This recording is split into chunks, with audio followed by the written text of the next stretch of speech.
নেইমারের ট্রান্সফার নিয়ে চাঞ্চল্যকর তথ্য দিল তার এজেন্ট পিনি জাহাবি, যা শুনে চোখ কপালে নেইমার ভক্তদের। দর্শক, আল হিলাল ছেড়ে কোন ক্লাবে পাড়ি জমাবেন নেইমার? আপনাদের মূল্যবান মতামত আমাদের অবশ্যই কমেন্ট করে জানাবেন। সৌদি ক্লাব আল হিলালে যোগ দেওয়ার পর থেকেই সময়টা ভালো কাটছে না নেইমারের। চুক্তির পর থেকেই মাঠের বাইরে অবস্থান করছেন ব্রাজিলিয়ান এই তারকা। কারণটা সবারই জানা, দীর্ঘ ১ বছর পর এসিএল ইনজুরি কাটিয়ে গত ২১ অক্টোবর আল হিলালের হয়ে মাঠে ফিরলেও আবারও নতুন করে ইনজুরিতে পড়েছেন নেইমার। এবার হ্যামস্ট্রিংয়ের চোটে পড়ে অন্তত ৬ সপ্তাহের জন্য ছিটকে গেছেন ব্রাজিলিয়ান তারকা, যার ফলে এ পর্যন্ত ২ মৌসুম মিলিয়ে আল হিলালের হয়ে মাত্র ৭ ম্যাচে মাঠে নামতে পেরেছেন নেইমার জুনিয়র। নেইমারের এমন ইনজুরি এবার ভাবিয়ে তুলেছে আল হিলালকে। দীর্ঘদিন মাঠের বাইরে থাকার কারণে নেইমারের কারণে ক্ষতিগ্রস্ত হচ্ছে ক্লাবটির স্পোর্টিং প্রজেক্ট। গুঞ্জন উঠেছিল এমন অবস্থায় এবার আসন্ন শীতকালীন দলবদলের বাজারে নেইমারকে ছেড়ে দিবে ক্লাব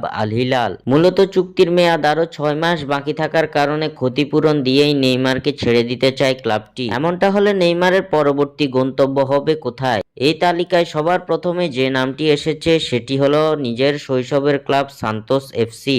আল হিলাল ছেড়ে নেইমার নাকি প্রত্যাবর্তন করবেন সান্তোসের জার্সি গায়ে, এমন খবরে সরগরম ইউরোপ সহ বিভিন্ন দেশের সংবাদ মাধ্যমগুলো। তবে এবার এসব গুঞ্জন উড়িয়ে দিয়েছে নেইমারের এজেন্ট। নেইমারের ক্লাব ছাড়ার দাবি সম্পূর্ণরূপে বানোয়াট ও মিথ্যা বলে দাবি করেছেন তার এজেন্ট পিনি জাহাবি। এই প্রসঙ্গে পিনি জাহাবি জানান, নেইমারের আল হিলাল ছাড়ার বিষয়ে কোনো আলোচনা চলছে না। তিনি ৬ মাসের জন্য চুক্তির অধীনে আছেন এবং তিনি খুশি আছেন। নেইমারের বাবা এবং আমরাই একমাত্র মানুষ যারা নেইমারের ভবিষ্যৎ নিয়ে কথা বলতে পারি। আমি জানি না সান্তোসের প্রত্যাবর্তন সম্পর্কে সাম্প্রতিক গুজব এখন কোথা থেকে আসছে।